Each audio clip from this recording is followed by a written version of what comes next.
So what's good with this barbecue sauce? Like, what can you eat it for? Anything. So you put beer in it, and then whatever you make with it, you also drink beer with. Right. Actually, that'll make like a nice easy pairing. Yeah, and you buy twice the amount of beer. Which I like. Yeah. Hi, this is Kimmy from Cooking with Kimmy, and today we're with Nadine Howell from Pedro. Hi. And she's gonna talk to us about her beers.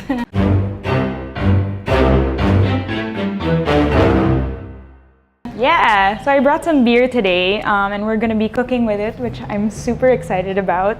I have Procrastination Pale Ale here, which is my personal favorite.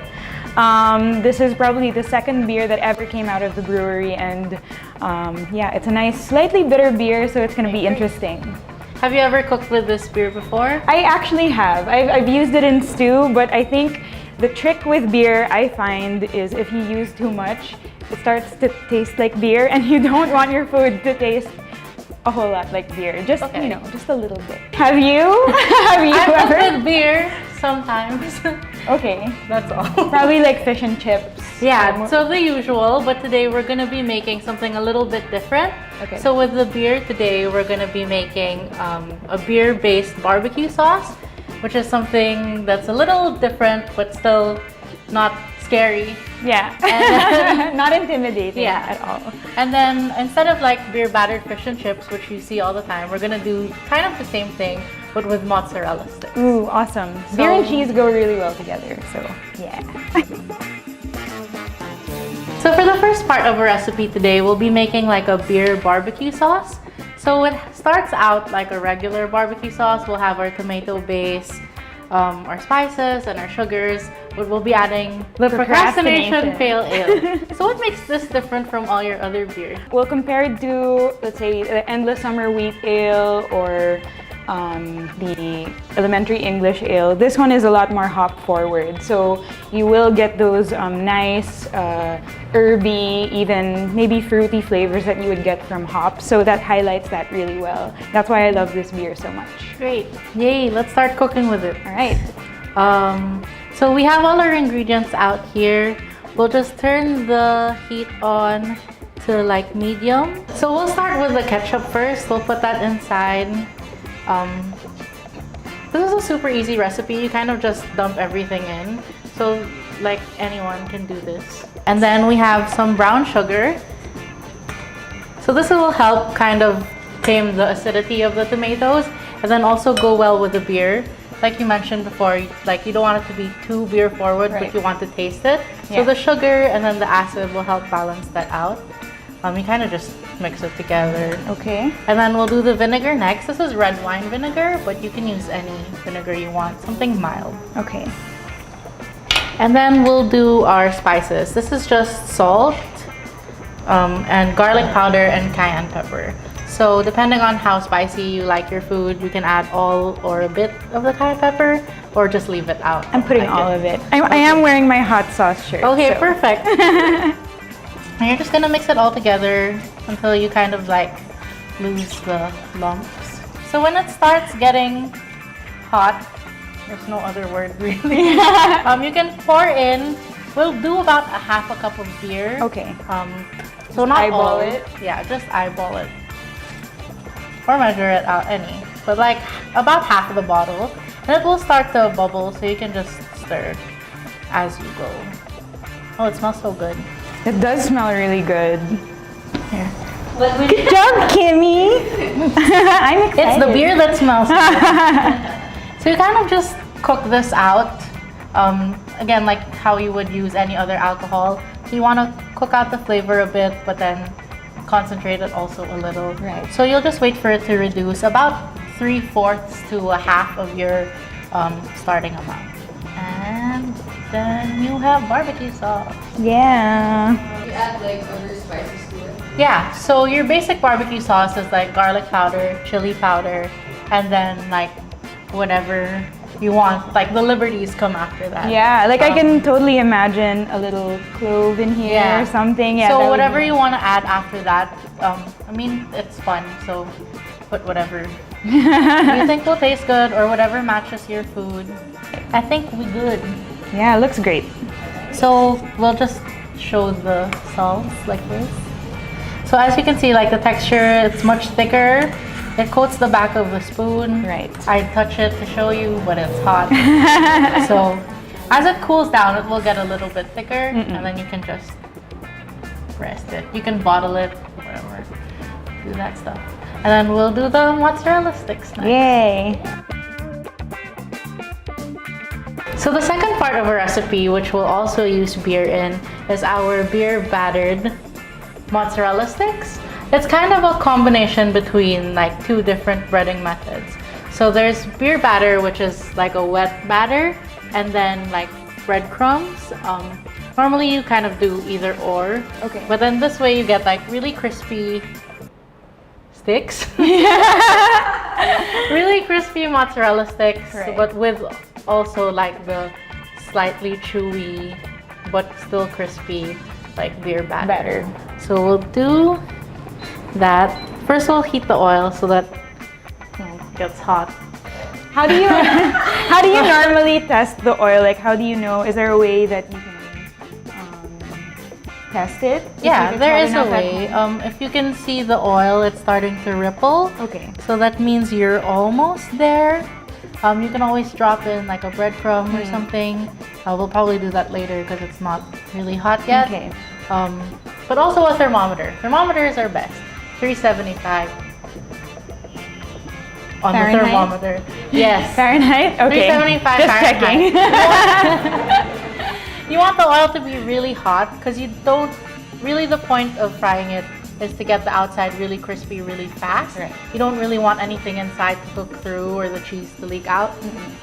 It will get melty quick. Yeah. It'll ruin quick your melt. pot too.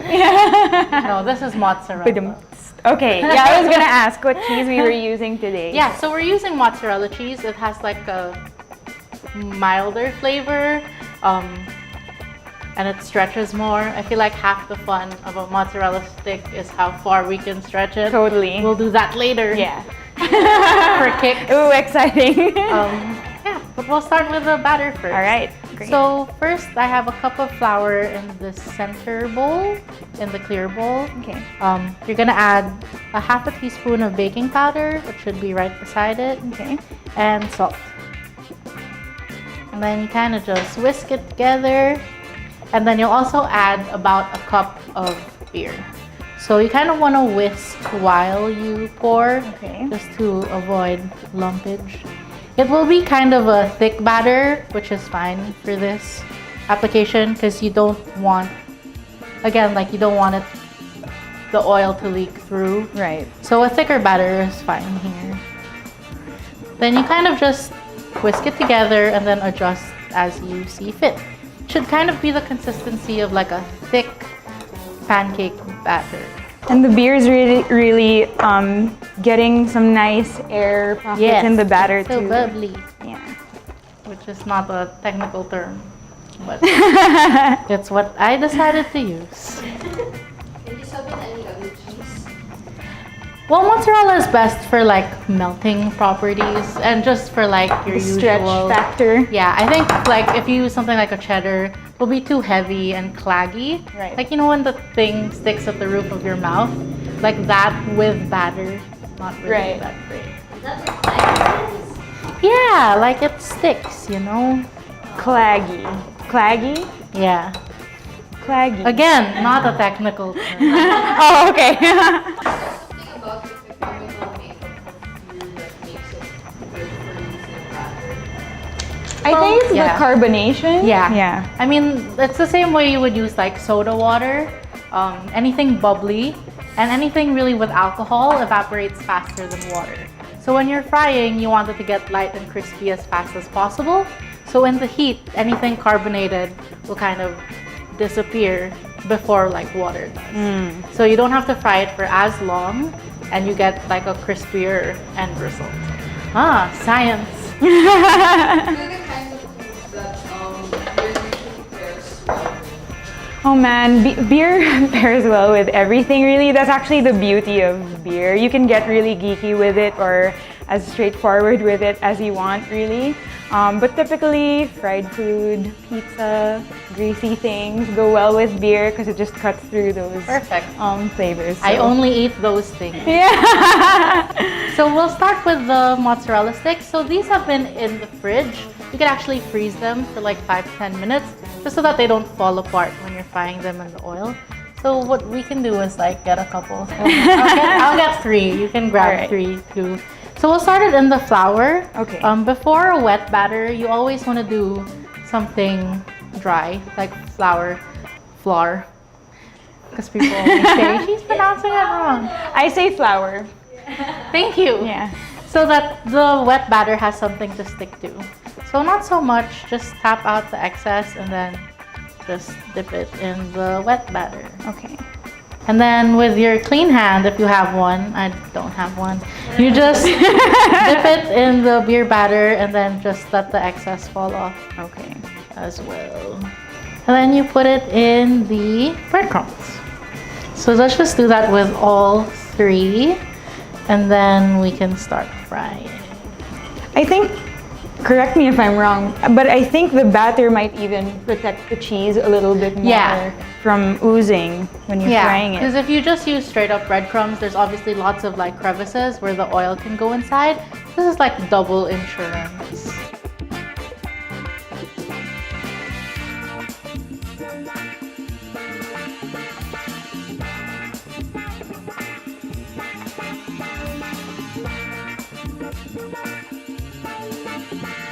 But we're just gonna drop them in until they're brown and then take them out. Should I do the honors? And then we'll just drain them on this paper towel lined tray. So when frying, you kind of want to move it around just so that it doesn't burn or get black on any one side. Also, don't crowd the pan because the oil temperature will drop. So we'll do maybe 3 at a time. Just zhuzh it around. So that's probably good. Yeah. Oops. Eyeball. Alright. Perfect. And then The other 3 more, and then we good. These are giant, by the way. They are. I don't know if that was, it was intentional.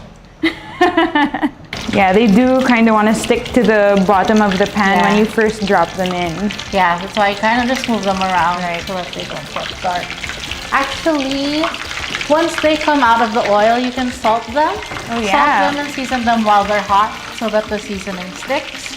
But your barbecue sauce is plenty flavorful, so if you make them together, it's no big deal. Yay! Look, I don't have to fry anything. Invite me anytime to fry your food. I'm afraid.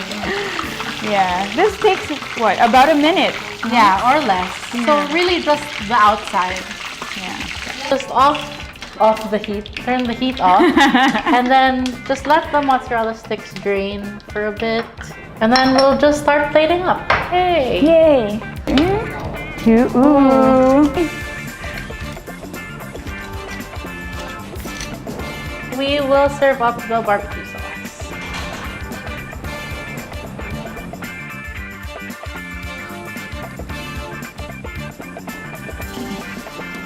Ooh, how far apart can we get? I want to catch it. That was pretty good. That's pretty good. That's like a 1.5. So that's how we end the video. So thanks for cooking with Kimmy and Nadine. Join us next time with some other person. This was only part 1. We'll have her again because she can fry stuff. Yeah, I'm your frying slave.